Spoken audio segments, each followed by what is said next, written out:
रोटी को सारी बीमारियों की जड़ कहा जाता है। जो गेहूं है वो इस वक्त जहर बन गई है। उसमें एक्स्ट्रा हाई कार्बोहाइड्रेट है, उसमें कोई अच्छा अमीनो एसिड या प्रोटीन नहीं रहा, और उसमें बहुत ज्यादा पेस्टिसाइड, यूरिया, डायमोनिया जिसको बोल देंगे, ऐसी चीजें आ गई हैं। तो गेहूं करप्ट हो गया है, सही नहीं रहा है। तो बीमारियां शुरू कहां से होती हैं? High blood sugar, high insulin, high cholesterol. अब ये आए कहां से? रोटी से। जो रोटी है ये हमारी ब्लड शुगर को, जो होनी चाहिए 70-80 के बीच, उसको 200-300 ले जाती है। सारी प्रॉब्लम वहां से शुरू होती है।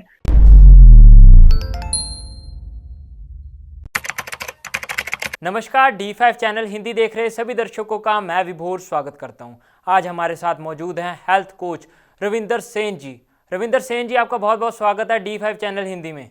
थैंक यू विभोर जी। आज हम बात करेंगे रोटी पर। कई सारे लोग मना करते हैं रोटी खाने को। क्या नुकसान है रोटी खाने के? जी विभोर जी, सबसे पहले हमें जानना होगा रोटी बनती कहाँ से है। रोटी बनती है गेहूं कनक के दाने से।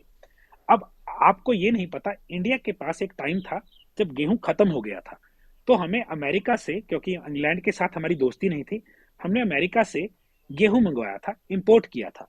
तभी पहली बार इंडिया में कांग्रेस घास नाम की एक वीड आया था। वो एक ऐसा वीड है जिसको मारना इम्पॉसिबल है। वो उन्होंने स्पेशल डाल के भेज दिया ताकि इंडिया में एक बीमारी फैल गई। तो हमारे पास जो देसी कनक है, जो देसी गेहूं है, पहला तो है ही नहीं। दूसरी चीज, गेहूं को बहुत ज्यादा यूरिया और डायमोनिया, और तीसरी चीज पड़ती है गिल्ली डंडा मारने वाली स्प्रे। तो हर साल ये तीन चीजें डाल के जो बीज निकालते हैं दोबारा डालते हैं, फिर वो निकलता है, उस पर हर साल ये तीन चीजें फिर डालते हैं। हाइब्रिडाइजेशन, पेस्टिसाइड्स और फंगिसाइड्स, और लास्ट चीज जो है जेनेटिकली मॉडिफाइड। गेहूं इतना हो गया है, तो इसके बारे में एक नॉलेज है, एक बुक है the wheat belly, doctor William Davis की बुक है, बहुत मशहूर। उन्होंने एक्सप्लेन किया कि एक्चुअल में व्हीट में, जो कि बहुत पावरफुल चीज थी, 6 अमीनो एसिड्स होते थे जो हमारी बॉडी में मसल, टिश्यू, बहुत कुछ बनाते थे। जैसे जैसे गेहूं खराब होता गया, उसका ताना बाना चेंज कर दिया गया, उसमें सिर्फ 2 अमीनो एसिड्स रह गए। और वो 2 अमीनो एसिड्स मर जाते हैं कब? जब भी आप उसको पीसते हैं। देखिए, पुराने टाइम में गेहूं सुबह सुबह पीस के पूरे दिन के लिए बनाई जाती थी और उसको यूज कर लेते थे। आज के टाइम में गेहूं 3 महीने पहले पीसी हुई गेहूं हम सुपरमार्केट से लेके आते हैं और उसको यूज कर रहे हैं। तो ऑक्सीडाइजेशन, दैट मीन्स हवा लगने से जो उसमें 2 प्रोटीन थे वो भी मर गए, और उसमें रह क्या गया? एक बीमारी, ग्लूटन। ग्लूटन एक ऐसी चीज है जो हमारी आंतड़ों में चिपक जाती है। अगर आप देखें, आटा गूंदा जाता है, वो ऐसे लगता है गोंद है, उसमें ग्लूटन, ग्लू है उसमें। वो ग्लूटन एक ऐसा प्रोटीन है जो 90% लोगों को एलर्जी दे रहा है, जिसको बोलते हैं कि ग्लूटन एलर्जी है, वीट इंटॉलरेंस है।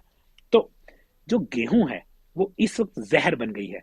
उसमें एक्स्ट्रा हाई कार्बोहाइड्रेट है, उसमें कोई अच्छा अमीनो एसिड या प्रोटीन नहीं रहा, और उसमें बहुत ज्यादा पेस्टिसाइड, यूरिया, डायमोनिया जिसको बोल देंगे, ऐसी चीजें आ गई हैं। तो गेहूं करप्ट हो गया है, सही नहीं रहा है। रोटी की जगह किस चीज को लिया जा सकता है फिर? देखिए, पहली चीज नॉलेज की जरूरत है। रोटी सिर्फ हम खाते हैं पेट भरने के लिए। रोटी में ना तो वाइटामिन है ना मिनरल्स हैं, उसमें सिर्फ कार्बोहाइड्रेट्स और ग्लूटन है। तो हमारा असली खाना क्या है? ग्रीन सब्जियां, लाल, पीली, हरी रंग की सब्जियां। क्यों? उसमें मिनरल्स हैं, वाइटामिन हैं। तो पहली चीज, अगर रोटी की आदत है, धीरे धीरे करके रोटी बंद कीजिए। तो मैं रोटी कैसे बंद करने को बोलता हूँ? आटा लीजिए आप गेहूं, उसमें 50% गेहूं, 50% कोई और अच्छा आटा, जैसे छोलों का, चनों का आटा, फिर 25% आटा, 75% चनों का आटा।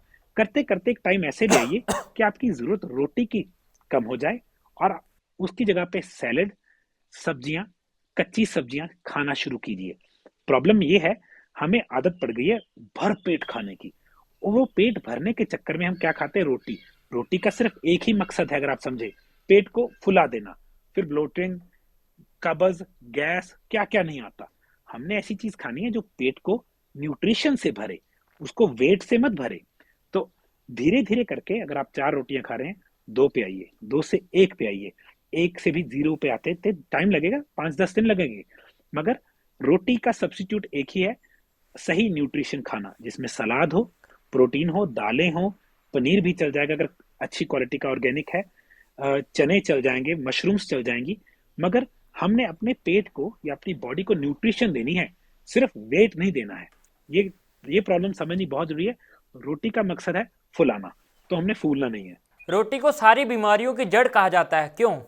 जी, विभोर जी, आप सिंपल अगर रोटी में समझे क्या है, तो समझ आ जाएगा ये ऐसी बीमारियों की जड़ क्यों है। रोटी में है हाई कार्बोहाइड्रेट्स। कार्बोहाइड्रेट्स हमारी बॉडी में जाते ही कन्वर्ट होता है शुगर में, जिसको ग्लूकोज बोलते हैं। बढ़ी हुई ग्लूकोज को हमारी पैनक्रिया इंसुलिन बना के डाउन करती है। मगर वो ग्लूकोज गई कहाँ, ये क्वेश्चन सबसे जरूरी है। उसकी कुछ परसेंटेज फैट में कन्वर्ट होती है। उसकी ज्यादातर जो है, जो बढ़ी हुई ब्लड शुगर है, वो बुरे कोलेस्ट्रॉल में कन्वर्ट हो जाती है, जो कि हमारी बॉडी चाहती नहीं है और उसका कुछ नहीं कर सकती। तो बीमारियां शुरू कहां से होती हैं? High blood sugar, high insulin, high cholesterol. अब ये आए कहां से? रोटी से। हमें डरा दिया गया, हमें बताया गया टीवी में बता बता के कि फैट, घी, तेल बुरा है। बिल्कुल बुरा नहीं है। तेल अच्छा कोलेस्ट्रॉल बढ़ाता है। तेल कभी भी ब्लड शुगर नहीं बढ़ाता। हाँ, बुरा तेल, हाइड्रोजनाइज्ड डालडा वैसा घी, वो गलत है।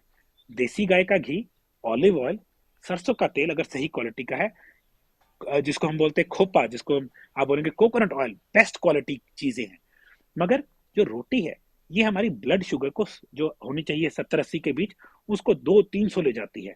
सारी प्रॉब्लम वहां से शुरू होती है, इंसुलिन रेजिस्टेंस से। जब हमारी ब्लड शुगर बहुत बढ़ती है, हमारी बॉडी में एक प्रॉब्लम आती है, इंसुलिन रेजिस्टेंस। उसका मतलब सेल अपने आप को बचाने के लिए एक झिल्ली बना लेता है इंसुलिन रेजिस्टेंस की। फिर जो खाना सेल में जाना चाहिए था वो जा नहीं पाता, न्यूट्रिशन जीरो हो गई। न्यूट्रिशन जीरो होते ही हमारी बॉडी में डिफेंस मैकेनिज्म, लड़ाइयों, बीमारियों से लड़ने की शक्ति खत्म हो गई। तो एक तरह से रोटी ने इस सारी प्रॉब्लम को शुरू किया। रोटी का अल्टरनेट मिलेट्स को माना जाता है, क्या वो लेना सही है? विभोर जी, मैं तो एक चीज जानता हूँ, जिस भी चीज में कार्बोहाइड्रेट्स हैं, अब मिलेट्स में कॉम्प्लेक्स कार्बोहाइड्रेट्स हैं, रोटी में सिंपल कार्बोहाइड्रेट्स हैं। मतलब क्या है? एक स्लो रिलीज है, एक क्विक रिलीज है तो कार्बोहाइड्रेट्स बॉडी को देगा तो चीनी। मैं मिलेट्स भी नहीं खाता, ना यूज करने को रिकमेंड करता हूँ। मगर बहुत सारे लोग हैं जो, जिनसे रोटी छोड़ी ही नहीं जाती, उनको आदत है कि कुछ ना कुछ तो मिल जाए। मिलेट से अच्छा है खुद के चने का आटा खुद पिसवा ले। बेसन नहीं, बेसन रिफाइंड होता है। चने का आटा खुद पिसवा लें, उसको यूज करें। अगर आप मिलेट्स यूज करना चाहते हैं, उनको 1 या 2 दिन फर्मेंट करें, ताकि उसमें जो कार्बोहाइड्रेट्स हैं वो खत्म हो जाएं। मगर लोग क्या करते हैं, उसको सिर्फ भिगो के रख देते हैं। वो फर्मेंटिंग नहीं है। फर्मेंटिंग एक पूरा प्रोसेस है। उसको कम से कम 16 घंटे चाहिए होते हैं, सर्दियों में तो 20 घंटे चाहिए होते हैं, ताकि कार्बोहाइड्रेट्स, स्टार्च खत्म हो जाए।